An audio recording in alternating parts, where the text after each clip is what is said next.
एक पोटेंशियल का एक बेहतरीन सा कॉन्सेप्ट हम देखेंगे क्लास 10th में। तो पोटेंशियल होता क्या है, इलेक्ट्रिक पोटेंशियल होता क्या है, उसको हम आज क्लियर कर लेंगे और बहुत ही स्मूथली। तो सबसे पहले आप लोगों को बताएंगे कि जिस तरह से हम कोई चीज अर्थ सरफेस पे रह करके ऊंचाई पे फेंकते हैं तो उसको अपोजिट डायरेक्शन में कौन खींच रहा होता है, ग्रेविटी, पृथ्वी की ग्रेविटी। तो पृथ्वी की ग्रेविटी जब हम कोई चीज ऊंचाई पे फेंक रहे होते हैं तो पृथ्वी की ग्रेविटी इसको क्या कर रही होती है, नीचे की तरफ अट्रैक्ट कर रही है। मतलब कि हम इसके ग्रेविटी के अपोजिट डायरेक्शन में कोई वस्तु ऊपर फेंक रहे हैं, ग्रेविटी के अपोजिट डायरेक्शन में कोई वस्तु ऊपर फेंक रहे हैं। ठीक है, कोई भी वस्तु अगर हम गेंदा हो, बॉल हो, कोई भी चीज अगर हम नीचे से फेंकेंगे, अर्थ सरफेस पे खड़े होकर के ऊपर फेंकेंगे तो हम ग्रेविटी का विरोध कर रहे हैं। मतलब गुरुत्वाकर्षण बल जो होगा वो हमेशा पृथ्वी अपने अंदर की तरफ खींचेगी वस्तु को। तो इसका मतलब जब ये लड़का अर्थ सरफेस पे रह करके जब ऊपर ऊंचाई पे कोई वस्तु फेंका है तो किसके अपोजिट में फेंका है, तो गुरुत्वाकर्षण बल के विपरीत में फेंका है। तो इसके विपरीत में उसको विपरीत में क्या करना पड़ता है, कुछ कार्य करना पड़ जाता है। तो गुरुत्वाकर्षण के विपरीत में अब मैं क्या कर रहा हूँ, गुरुत्वाकर्षण तो नीचे और मैं इसके विपरीत में क्या कर रहा हूँ, वर्क कर रहा हूँ। मैं इसके विपरीत में क्या कर रहा हूँ, वर्क कर रहा हूँ। तो मैं इसके विपरीत में कुछ ना कुछ कार्य कर वर्क कर रहा हूँ। तो यही वर्क किसके रूप में इकट्ठी हो जाती है, यही एनर्जी जो होता है वो ग्रेविटेशनल पोटेंशियल एनर्जी के रूप में इकट्ठा हो जाता है और इसको हम गुरुत्वीय ऊर्जा बोलते हैं, गुरुत्वीय स्थितिज ऊर्जा। ठीक है ना, पूरा नाम होता है गुरुत्वीय स्थितिज ऊर्जा, हालांकि मैंने शॉर्टकट में गुरुत्वीय ऊर्जा लिख दिया है। ठीक है, तो क्या हो रहा है कि जब भी कोई वस्तु लाइक जिसमें यहाँ पे आपको कॉन्सेप्ट समझाने के चक्कर में होंगे, आप एकदम क्लियर कर लो पहले। तो यहाँ पे जब भी कोई वस्तु ऊपर फेंकी जाएगी तो उसके अपोजिट डायरेक्शन में गुरुत्वाकर्षण बल लग रहा होगा, ग्रेविटेशनल फोर्स, और वो ग्रेविटेशनल फोर्स हम जो ऑब्जेक्ट ऊपर फेंके हैं उसके अपोजिट डायरेक्शन में लग रहा होगा। इसका मतलब कि मैं जो भी वर्क कर रहा हूँ, जो भी मैं कोई काम कर रहा हूँ वो हमेशा गुरुत्वाकर्षण बल के विपरीत कर रहा हूँ, अपोजिट डायरेक्शन में कर रहा हूँ। मतलब गुरुत्वाकर्षण बल नीचे लग रहा है और मैं फेंक रहा हूँ ऊपर।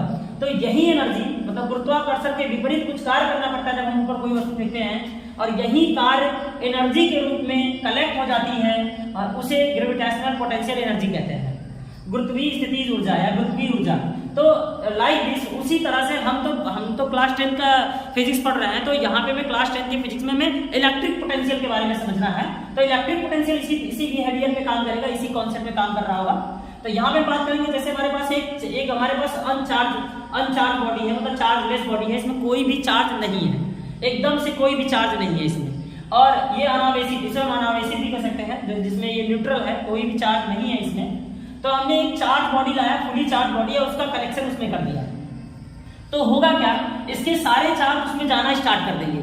तो इस बॉडी के चार्ज होंगे उस बॉडी में जाना स्टार्ट कर देंगे।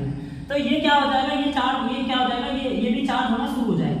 जब ये चार्ज होना शुरू हो जाएगा तो इसमें इंस्टेंट टाइम पे होगा क्या, ये चार्ज होते ये पूरी बॉडी चार्ज से भर जाएगी। ठीक है ना, लेकिन जब एक समय ऐसा आएगा कि जब ये चार्ज अपने अंदर ले रहा था, जब ये लेगा चार्ज अपने अंदर, भरेगा चार्ज ये, तो इसमें तो ये चार्ज ये भी प्लस का हो गया बॉडी, पॉजिटिव चार्ज, और ये वाला भी हो गया पॉजिटिव चार्ज। तो मैंने पॉजिटिव चार्ज के कॉन्सेप्ट में बताया है कि प्लस और प्लस चार्ज एक दूसरे को रिपल्सन करते हैं, एक दूसरे को दूर भगाते हैं।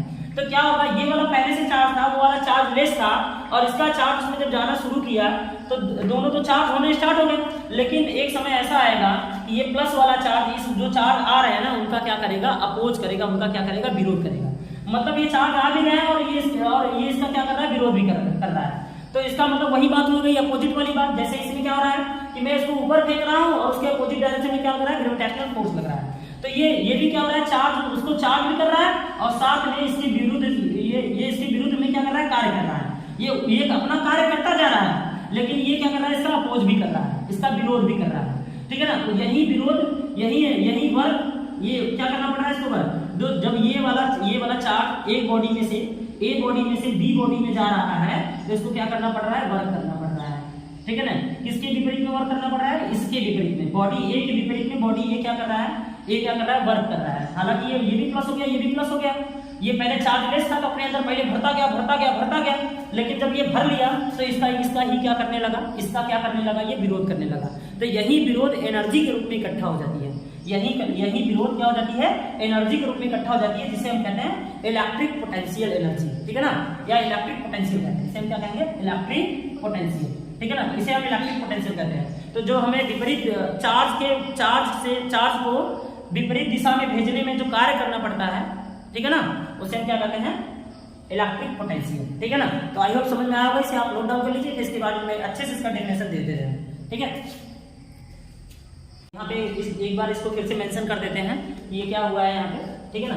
तो अब जैसे कि ये चार्ज कहाँ जा रहा है, ये ए वाला चार्ज कहाँ जा रहा है, बी की तरफ जा रहा है। तो जब ये पहले ये चार्ज लेस था, फिर बाद में ये धीरे धीरे ए से जब बी की तरफ चार्ज फ्लो होने लगा तो ये भी पॉजिटिव हो गया, ये भी पॉजिटिव हो गया, और पॉजिटिव पॉजिटिव दोनों एक दूसरे को क्या करेंगे, रिपल्सन करेंगे। पॉजिटिव पॉजिटिव एक दूसरे को क्या करेंगे, रिपल्सन करेंगे, एक दूसरे को प्रतिकर्षित करेंगे, दूर भगाएंगे एक दूसरे को। ये भी प्लस दूर भगाने लगा।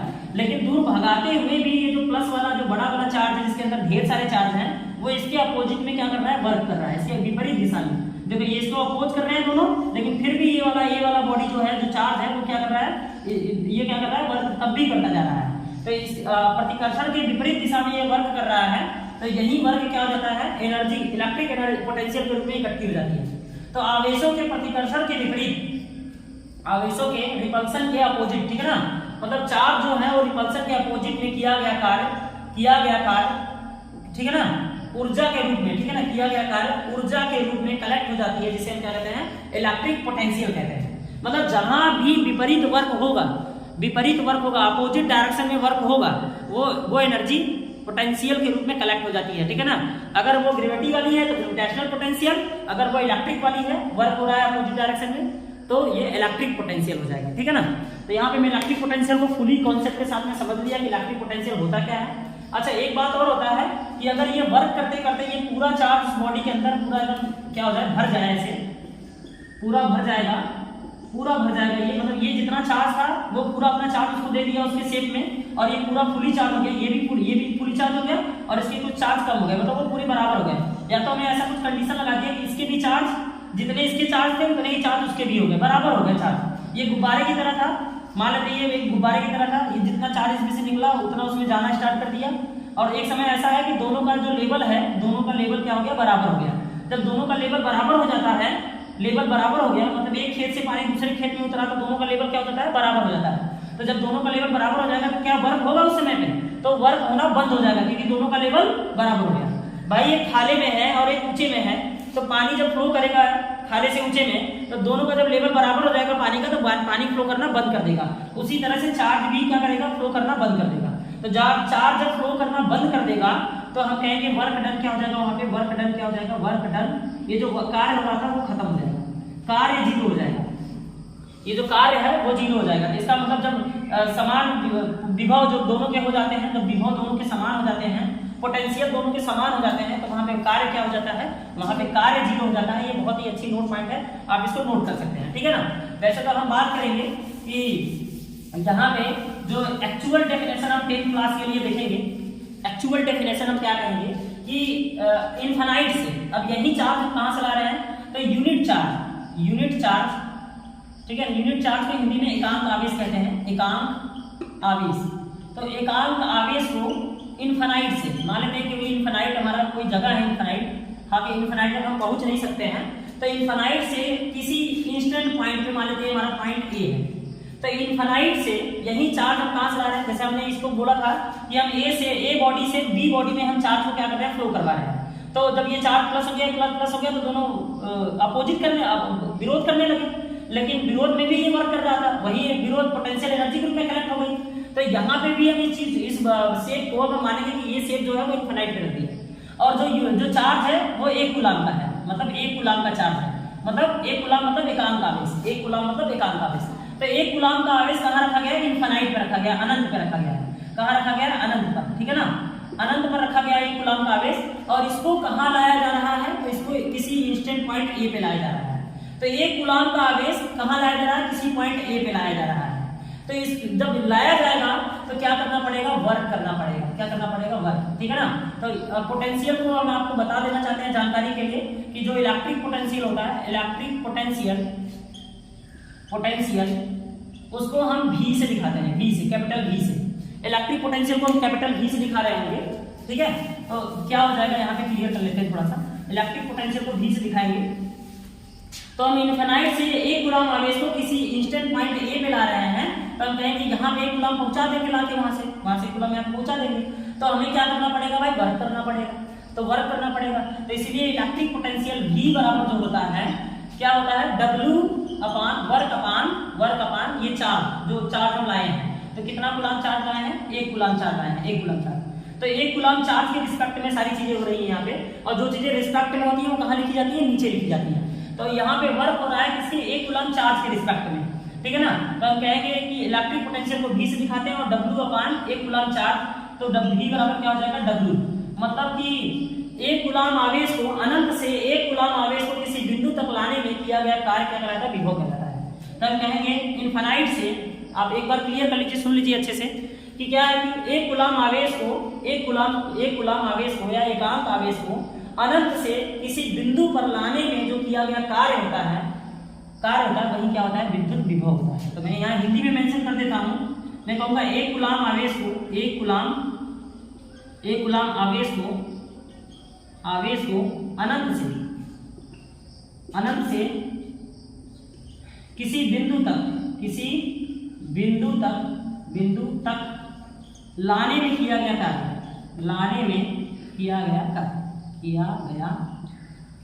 कार्य, क्या कहलाता है? विद्युत विभव कहलाता है। विद्युत विभव कहलाता है।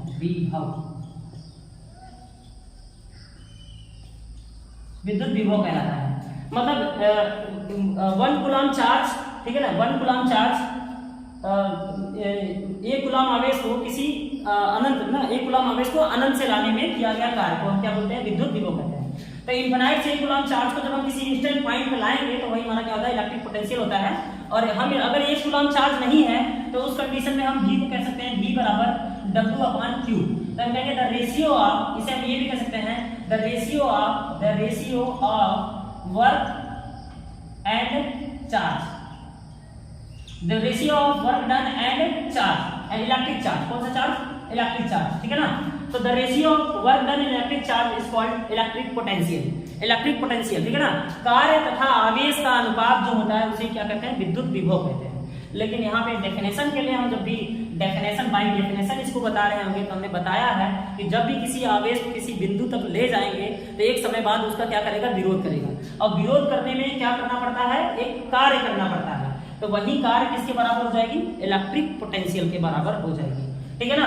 तो यहाँ पे हम कहेंगे कि 1 कूलाम आवेश को अनंत से 1 कूलाम आवेश को किसी बिंदु तक लाने में किया गया कार्य को क्या कहते हैं? विद्युत विभव कहते हैं, ठीक है। Write down. तो यहाँ पे हमने देखा कि इनफाइनाइट से, एक बार फिर से समझ लेते हैं इस बात को और क्लियर कर लेते हैं। मैंने कहा कि इनफाइनाइट से 1 कूलाम चार्ज जब हम किसी इंस्टेंट पॉइंट A पे लाएंगे, ठीक है ना, तो वही हमारा क्या हो जाता है? वर्क जो वर्क डन होता है वही पोटेंशियल एनर्जी हो जाता है, ठीक है। मतलब अगर 1 कूलाम है, मतलब हम कह सकते हैं अगर हमारा Q कूलाम हो, यहाँ पे Q कूलाम आवेश को हम कहाँ पे रख रहे हैं? मतलब ये हमारे पास चार्ज है, ढेर सारे चार्ज का कलेक्शन है, वो कहाँ है? इनफाइनाइट में है। तो ढेर सारे चार्ज का कलेक्शन, मतलब Q कूलाम चार्ज का कलेक्शन हम उठा के कहाँ ला रहे हैं? पॉइंट A पे ला रहे हैं। तो जब A पे लाएंगे तो क्या करना पड़ेगा? वर्क करना पड़ेगा। क्या करना पड़ेगा? वर्क करना पड़ेगा। और यही वर्क जो होता है वही हमारा वर्क क्या हो जाता है? पोटेंशियल एनर्जी हो जाता है। तो हम कहेंगे V बराबर, V क्या, पहले V नहीं आया, पहले हम बात करेंगे वर्क आया, वर्क हुआ और किसका हुआ? चार्ज हुआ, चार्ज के रिस्पेक्ट में, ठीक है ना। तो यही हमारा क्या बन गया? पोटेंशियल बन गया। तो हम कहेंगे the ratio of work done and charge, हम कहेंगे the ratio of work done and charge.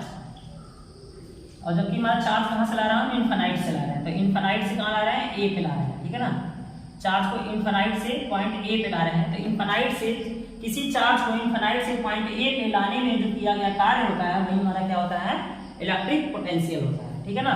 तो मैंने कहा था ratio of work done and charge, आप सिंपली बता सकते हैं क्लास 10th लेवल में आप यही बता सकते हैं कि वर्क डन एंड चार्ज का रेशियो जो है हमारा वो क्या होता है? इलेक्ट्रिक पोटेंशियल होता है। बाकी तो मैंने सारी चीजें बताया कि जो वर्क हो रहा है वो चार्ज के अपोजिट डायरेक्शन में हो रहा होता है, ठीक है ना। तो जब यहाँ पे चार्ज लाएंगे धीरे धीरे तो यहाँ प्लस चार्ज बढ़ता जाएगा, तो एक समय आएगा कि इसका विरोध करेगा, तो उस विरोध के अपोजिट में क्या करना पड़ेगा? वर्क डन करना पड़ेगा। और वही वर्क डन जो होता है, वर्क डन और चार्ज का रेशियो हमारा क्या बोला जाएगा? इलेक्ट्रिक पोटेंशियल बोला जाएगा, जिसे हम पोटेंशियल भी कहते हैं, ठीक है। इसे V से डिनोट करते हैं। हम कुछ नोट पॉइंट की बात कर लेते हैं। तो ये जो हमारा होता है ना पोटेंशियल, ये हमारा एक स्केलर क्वांटिटी होता है। कैसा क्वांटिटी होता है? स्केलर। तो हमने वहाँ पे एक मेंशन करते समय थोड़ा सा मिस्टेक हुआ था, तो उसके लिए सॉरी। मैं यहाँ पे एक बताना चाहता हूँ, हमने इसके पहले करंट के बारे में पढ़ा था।